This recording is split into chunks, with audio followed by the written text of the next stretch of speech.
Say that again.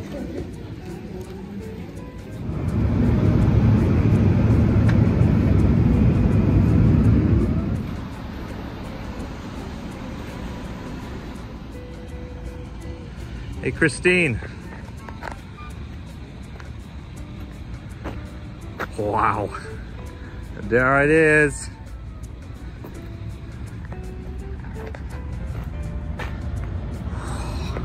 Nice.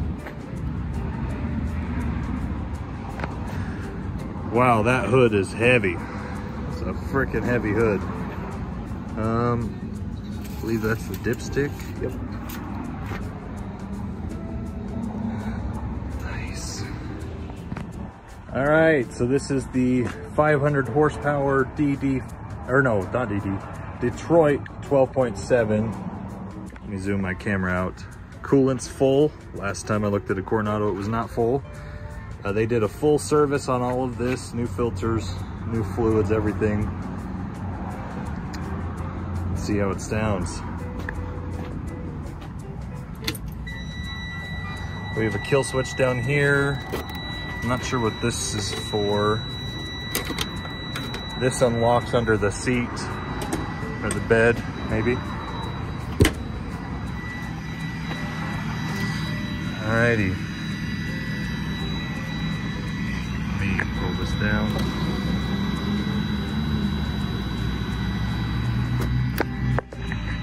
First start.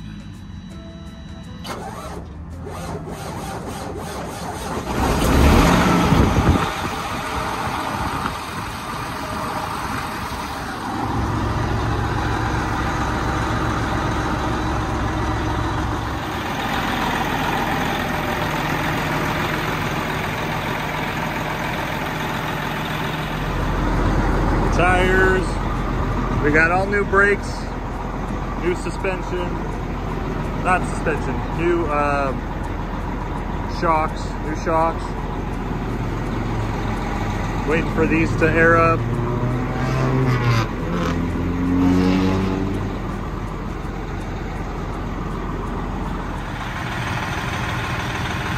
That is the heaviest hood I've ever had to open. I mean, I knew Coronados had heavy freaking hoods, but wow, that's a heavy hood.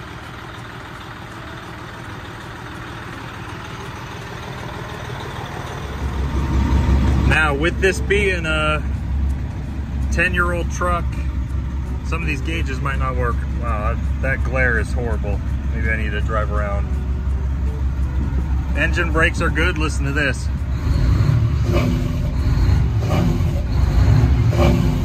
Oh, yeah.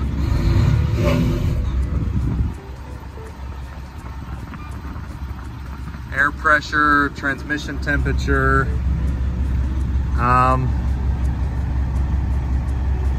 It's showing that I don't have any air in my second air tank. I don't know if that's true or not. I doubt it, because they just DOT'd this truck. They did a full inspection on it, and it passed, so. Coolant temperature, we'll see if that gauge is accurate. Rule of thumb is with old trucks, the gauges don't work. That's just how it is. You really gotta be able to feel. Okay, so my RPMs work. We'll see when we start driving. I need to figure out all the lights and stuff. Figure out what all these lights do. The AC definitely doesn't work, but I assumed that when you buy any old truck, they typically don't have working AC. That's a rule of thumb. Turn it on and off.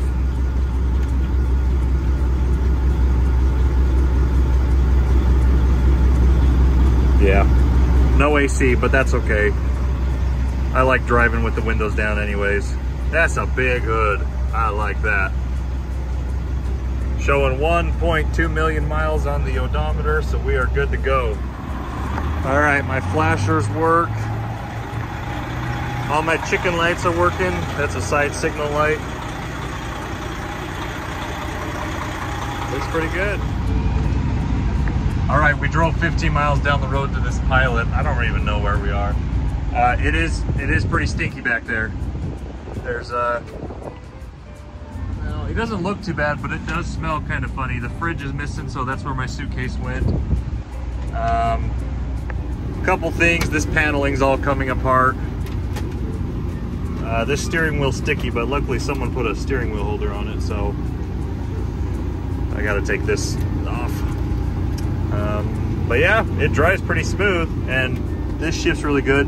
Somebody disconnected the cruise control, so I don't have any cruise control. I don't know what they were doing. I'm gonna have to look at this a little more, but it's disconnected. So I was trying to set my cruise and it didn't do nothing, but Jake brakes are loud. It shifts really good. I'm liking it so far. Another thing I was kind of worried about was the suspension, and worried about doing an alignment, or if I had to do steering, tie rods, or balancing, or you know, kingpins. And that's not a lot of money, but it's still things you got to worry about when you're buying a used truck. And I gotta say, this truck is riding really smooth, because typically bobtail, your truck bounces a lot, but this truck is very smooth. Even going bobtail 70 miles an hour, it feels pretty good. So I'm very pleased. I don't think we're gonna have to do any suspension work. I mean, they did the shocks, but I don't think we're gonna have to do any kingpin work or steering work, which is, you know, can be quite costly. The parts are cheap. Like if you do your steering tie bar or your crossbars, the parts are cheap, but the labor is the hard part. Taking the truck apart is the hard part. But I like these big windows. You got a good view, a lot bigger view than you would get in a Peterbilt 579 or a 379, 389. And it's got the paneling, so the windshield is not as expensive to fix. These panels look pretty good. There's a pretty good chip over there, but it's been sealed. It's not cracking. The driver window is really good and clear, so looking good over there. Yeah, it's running real good. I'm very happy.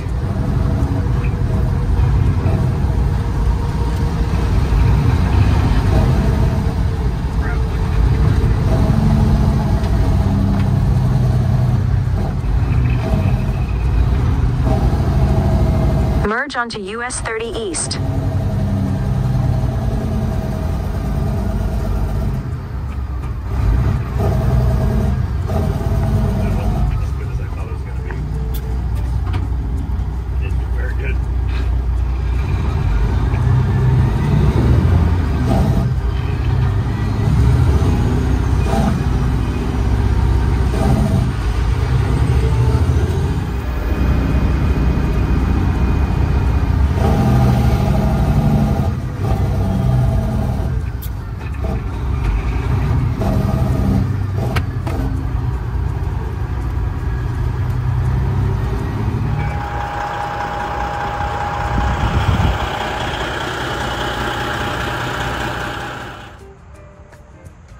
Good morning, guys. It is now the next day. Me and Christine actually are gonna make a trip out of it, and we're here in Ohio because I actually used to live in Ohio, so we're gonna go hang out with some friends and make a weekend out of it. But we're here at a hotel because it's kind of stinky in the truck. Yeah, the truck's not ready to be slept in yet, so we're gonna have to clean it out before then. So we got a hotel here. We're in Medina, Ohio. I actually used to live just over that way in Barberton before, Barberton, Ohio. So let me show you a couple other things that we discovered about the truck. I'm gonna put my stickers on it. So I got my DOT number and stuff. I'll put my stickers on it, let the truck sit for a minute, and yeah. So the interior is in pretty rough shape. This handle fell off. All it is a screw. You can actually still open the door with it. Like if I hood it like that and hear that clicking. So I can still technically open it, but it's almost easier just to roll the window down and open it from the outside. So I'm gonna have to fix that.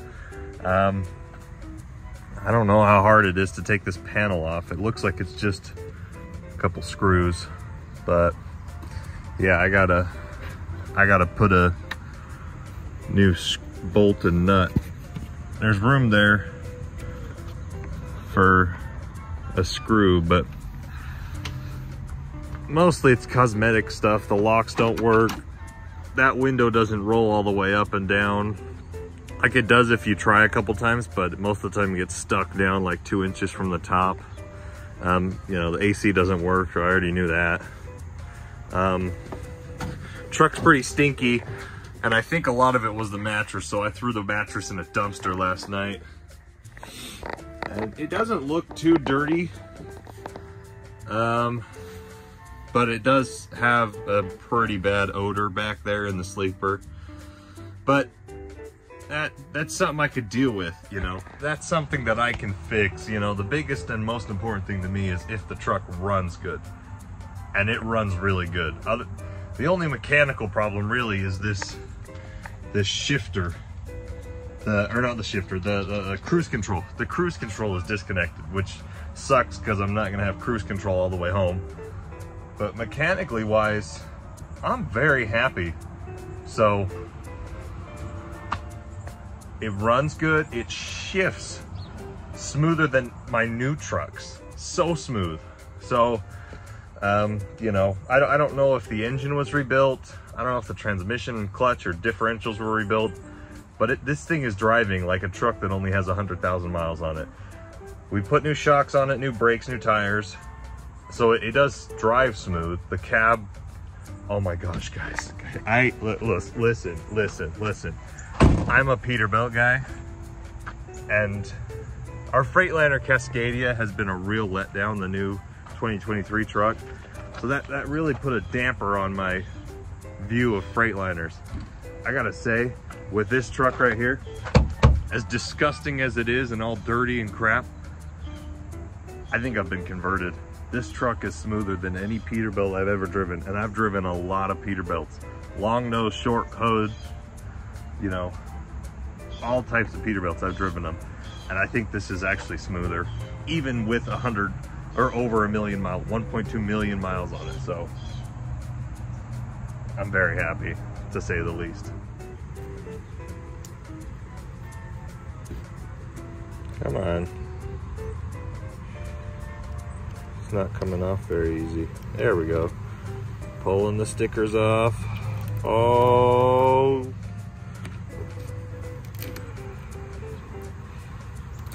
Oh.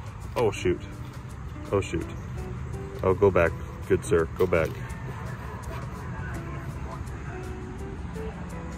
Hello?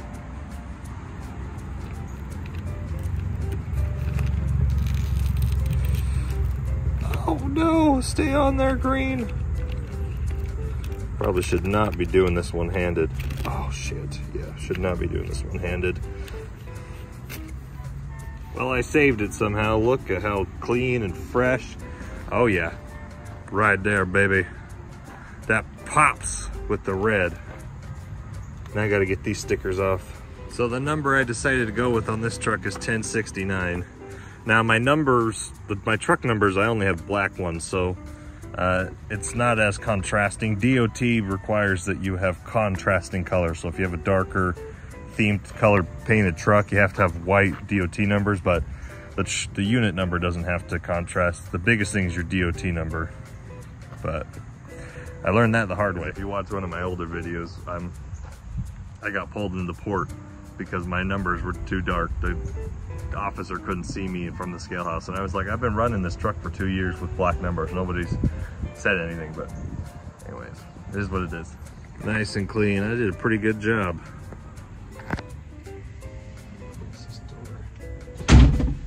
So the truck's looking pretty good. I'm pretty happy. A lot of my fears are gone now that I've seen the truck, driven the truck. Yeah, I'm very, very happy at this point. Again, it's not perfect. It needs a lot of freaking work. I don't even know how you open these up overhead things. Needs a lot of work. The sleeper's disgusting, but I can clean that out, you know. Less than $1,000 I can clean it out, get a new mattress. The things that I can't do easily is if I had to do an overhaul, if it needed an alignment, if it drove funny, if the transmission was bad, you know, those were the big ticket items I was worried about. But this, I can live with this. So anyways, I mean, so let's talk. I'm gonna title the name of this video, "Why Did I Buy a Freightliner Coronado?" And oh gosh, well, couple reasons. First reason is I'm a little bit selfish, and even though I own several trucks, and every time I buy a new truck, I'm like, oh, this is gonna be my truck. This is, you know, nobody's gonna drive this but my truck unless we have to, you know. And as it's going on and gone on, the more we hire drivers, the more I'm not driving trucks. I'm in the office booking loads. And you know, for selfish reasons, I kind of wanted a truck for myself. But then at the same time, as a business owner, it's really hard to justify owning your own truck if you're not driving the truck as often, which the last couple weeks I've been driving a lot. But most of the time, I'm not supposed to be driving as much because I'm dealing with dispatching other drivers. So I kind of wanted a truck that was like good, reliable, that I can take on my short, dedicated loads, just out of Utah and back. And I wanted a cool truck. I wanted a loud truck with an old engine. I wanted a glider. I knew that my truck that I wanted for myself was a glider, because the problem with these new emission trucks is having the truck sit is almost as bad as running the truck. The wiring gets hurt. If you're idling the truck a lot, it's really bad for it. And the old trucks, it's totally cool. Just idle the truck. It doesn't hurt the truck almost at all. You know, maybe you can up the idle, turn up the idle a little bit, but like your emissions, it's not gonna clog up your DPF. Your wiring's not gonna go bad from sitting. I mean, it will eventually, but the wiring on this truck is so much simpler than on the new trucks. So I wanted a truck that was reliable. If it was broken, it's something that I could easily find and fix myself. And more than likely, if it needed an overhaul, I could probably do it myself in a shop, and I'm not a diesel mechanic. So that's pretty extreme. I don't think I would be the one doing the overhaul because I don't know how to. But one of my mechanics in the shop, we could probably figure it out. Even if I had to take it to an OEM shop, an overhaul on these Detroit engines is like half the cost of a new engine overhaul. A new Cummins X15 overhaul is about half the cost. So those are my two biggest reasons. I am a little bit selfish. I wanted a cool truck for myself. And I was really looking, because I am a Peterbilt guy. We've owned several long hood Peterbilts before. We've owned several W900 and T800 Kenworths. I have several pictures to prove that when we first started hauling, that's all we did was we refurbished old trucks, and it was kind of a headache. So we kind of just got out of it and started going to newer trucks because our jobs demanded that we have newer trucks. But now we're having problems with the new truck, so I don't know. I don't know, but yeah, so those are my reasons. I wanted like you could say a flagship truck. Like, you know, every truck fleet, they've got one cool truck and the rest of the trucks are like, not that my other trucks aren't good looking, but I wanted a cool truck for myself. And I wasn't willing to spend a lot of money, because it's not a good business investment to buy a cool truck that doesn't get used, especially if I want it to be my truck, nobody else drives it. And second of all, I didn't want to put that much money into it. And all the glider trucks that I was seeing, at least the OEM gliders, there's a couple of people that made their own gliders that you can go that route, but it's risky. I mean, buying any truck is risky, but this is an OEM glider that was professionally built, and the price point is really what got me in, because with all the seller fees and everything, I only paid 18 grand for this, and then another couple grand at a shop to do the brakes, shocks, a couple tires, a couple other things, the oil pan gasket. They had to do the oil pan gasket and full service all fluids. So out the door with everything, that's like 25 grand. Now granted, I haven't even pulled a load with it, so I can't be super optimistic about that, but 25 grand. And then on top of that, the same auctioneer that I got this truck from, I got a 2020 Wabash dry van trailer for 10 grand. So total expenses, if you're looking at this as a single owner operator, you know, $35,000-ish investment will get you a truck and a brand new trailer. I don't know who's talking out there on the megaphone. So, I mean, you know, it is a little bit of a splurge, but I think for me, it's gonna just be the flagship truck. A lot of my drivers are torn about it. Some of them like the idea, some of them don't. But I think when they hear me coming from 2 miles away with my Jake brakes on, they'll change their mind. So, yeah, that's why I bought this Coronado. The price point was cheap. They're very professionally built. I've driven, you know, even though I'm not really a Freightliner guy, this truck is pretty good. I'm very happy with it. I really wanted a good 379 or a 389 glider, but the price point on those, for some reason, people think that long nose Peterbilts are made out of gold. It's just unreasonable to be spending, you know, 6 figures on a truck that has 500,000 miles, and that's what I was seeing. If you see any Peterbilt glider that's in good condition, like minimum, if it's 100 grand, even if it's got like, you know, 1,000,000 miles on it, you're like, what? How can I justify spending that much money on a 10-year-old truck that has 1,000,000 miles on it? It doesn't make sense to me. But the Coronados, they're a little bit cheaper. Not all of them. Some of these guys are still trying to sell these Coronados like they're Peterbilts, and they're not. So, and like I said in my previous video, I really wasn't trying to bid on this truck. I was just like, at this price, I'm okay if I have to do an overhaul, because that's basically scrap price what I paid for it, you know.